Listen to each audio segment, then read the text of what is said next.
తెలంగాణ రాష్ట్ర ప్రజలు మీ అరాచకాలని భరించలేక, మీ దుర్మార్గాలని సహించలేక, మీ కుటుంబ రాజకీయాలకు విరక్తి చెంది మిమ్మల్ని దింపేశారని చెప్పి మీరు మర్చిపోతున్నారు.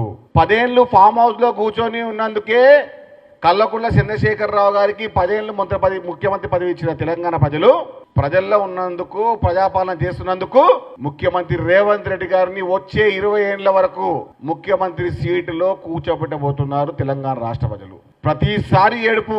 2014 నుంచి 2018 దాకా, 2018 నుంచి 2023 దాకా ముఖ్యమంత్రిగా కల్వకుంట్ల చంద్రశేఖరరావు ఉన్నప్పుడు ఇంటర్ బోర్డు సంబంధించినటువంటి పత్రిక మన పరీక్ష లీకేజీలు కానివ్వండి, 10th పరీక్ష పత్రాల్లో లీకేజ్ కానివ్వండి, దిశ సంబంధించినటువంటి వ్యవహారం కానివ్వండి, ఈ ప్రతి వ్యవహారంలో అప్పుడు చెప్పాల్సింది మీ నాన్నగారికి మీరు దిగిపో దిగిపో దిగిపో అని చెప్పి. అప్పటిలోని లోరు ప్రజాపాలన చేసినటువంటి ముఖ్యమంత్రి రేవంత్ రెడ్డి గారి ఆదరణ చూసి ఓర్వలేక పొద్దున పూట మీ నాన్నగారితో పంచాయతీ పెట్టుకొని బీఆర్ఎస్ పార్టీ రాష్ట్ర అధ్యక్షుడిగా ఈ నెల 27 తారీఖు ఆయనని అనౌన్స్ చేయని చెప్పి ఇబ్బంది పెడుతున్నటువంటి కల్వకుంట్ల చంద్రశేఖరరావు గారు బీఆర్ఎస్ పార్టీకి కాబోయే అధ్యక్షుడు ఎవరైనా ఉన్నారంటే అది హరీష్ రావు మాత్రమే. పగటి కళ్ళకు అంటున్నాడు.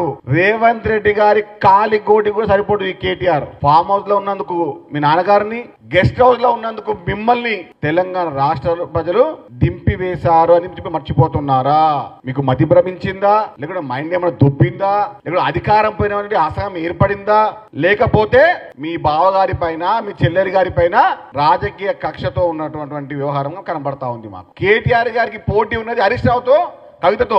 రేవంత్ రెడ్డి గారి పోటీ తెలంగాణ రాష్ట్ర అభివృద్ధి పైన ఉంది. తెలంగాణ రాష్ట్రాన్ని దేశంలోనే మొట్టమొదటి రాష్ట్రంగా తెలంగాణ రాష్ట్రం ఉండాలని చెప్పి తపన పడుతూ ప్రతిరోజు ఒక శ్రామికునిగా, ఒక కార్మికునిగా శ్రమ చేస్తున్నాడు.